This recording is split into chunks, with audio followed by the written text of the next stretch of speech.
మీ business ఏదైనా మీ ఊర్లో promotion చేయాలంటే అది సుమన్ టీవీతోనే సాధ్యం. ఇప్పుడే సంప్రదించండి. ఫీజు రియంబర్స్మెంట్ స్కాలర్షిప్స్ ని విడుదల చేయాలని ఏఐఎస్ఎఫ్ అఖిల భారత విద్యార్థి ఫెడరేషన్ ఖమ్మం జిల్లా సమితి ఆధ్వర్యంలో ఇవాళ ఈ రాష్ట్ర ముఖ్యమంత్రి కార్యాలయాన్ని ఉప ముఖ్యమంత్రి కార్యాలయాన్ని ఇవాళ ముట్టడించడం జరుగుతూ ఉంది. ఈ రాష్ట్ర వ్యాప్తంగా 2021, 22, 22, 23, 24, 25, 25, 26 ఈ విద్యా సంవత్సరానికి సంబంధించి సుమారుగా 10,300 కోట్ల రూపాయలు పెండింగ్ బకాయిలుంటే పెండింగ్ బకాయిలు విడుదల చేయడానికి ఇవాళ ఈ రాష్ట్ర ప్రభుత్వం దగ్గర ఖజానా లేదని చెప్పని సాకులు చెప్తా ఉన్నది. ఇవాళ రాష్ట్ర ప్రభుత్వం అనేకమైనటువంటి సంక్షేమ పథకాలకు ఇవాళ నిధులు కేటాయించుతున్నటువంటి పరిస్థితి చూస్తా ఉన్నాం. అంటే ప్రభుత్వానికి ఇవాళ రీఎంబర్స్మెంట్ స్కాలర్షిప్స్ పై ఆధారపడి చదువుతున్నటువంటి పేద మధ్య తరగతి విద్యార్థుల పైన ఇవాళ రాష్ట్ర ప్రభుత్వం సవితి తల్లి ప్రేమను కనబరుస్తా ఉన్నది. అంటే ఇవాళ విద్యార్థులుగా నువ్వు ఆనాడు గత ప్రభుత్వం ఏదైతే విద్యార్థి వ్యతిరేక విధానాలు అవలంబించిందని ఆ ప్రభుత్వాన్ని వద్దనుకొని ఇవాళ కాంగ్రెస్ ప్రభుత్వాన్ని అధికారం తీసుకొచ్చినటువంటి కాంగ్రెస్ ప్రభుత్వం ఇవాళ 2 సంవత్సరాల కాలం పూర్తవుతున్నప్పుడు కూడా కనీసం ఇవాళ విద్యార్థులకు ఇచ్చినటువంటి హామీలు అమలు చేయకుండా ఉన్నటువంటి పరిస్థితి ఉంది.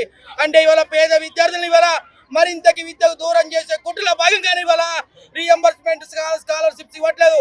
ఇవాళ రీఎంబర్స్మెంట్ స్కాలర్షిప్స్ ఇవ్వమని అడిగితే ఇవాళ రాష్ట్ర ప్రభుత్వం ప్రైవేటు విద్యా సంస్థల యాజమాన్యాలపైన ఇవాళ విజిలెన్స్ దాడులు చేస్తున్నటువంటి పరిస్థితి ఇవాళ మనం చూస్తా ఉన్నాం. తక్షణమే రాష్ట్ర ప్రభుత్వం స్పందించి పెండింగ్ లో ఉన్నటువంటి స్కాలర్షిప్స్ రీఎంబర్స్మెంట్ విడుదల చేయాలి. దాంతో పాటు ఖమ్మం జిల్లా కేంద్రంగా ప్రభుత్వ విశ్వవిద్యాలయాన్ని ఏర్పాటు చేయాలని చెప్పేసి అనేక సంవత్సరాలుగా సుమారుగా 40 సంవత్సరాలుగా ఈ జిల్లా యూనివర్సిటీ కాలను పోరాటాలు చేస్తా ఉన్నాం. దాంతో పాటు ఇవాళ నూతన జాతీయ విద్యా విధానం తీసుకొచ్చారు.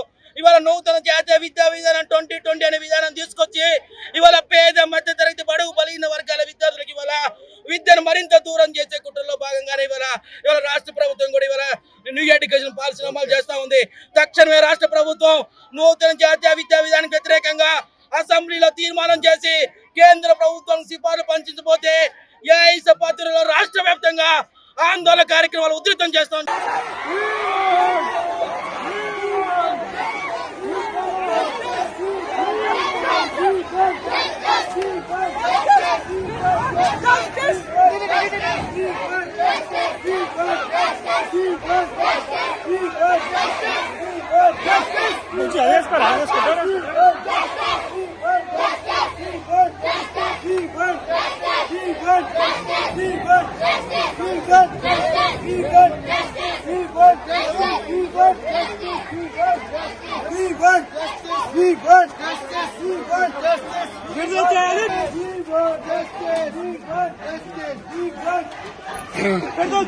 పెండింగ్ ఫీజు రియంబర్స్మెంట్ స్కాలర్షిప్ వెంటనే పెండింగ్ ఫీజు రియంబర్స్మెంట్ స్కాలర్షిప్ వెంటనే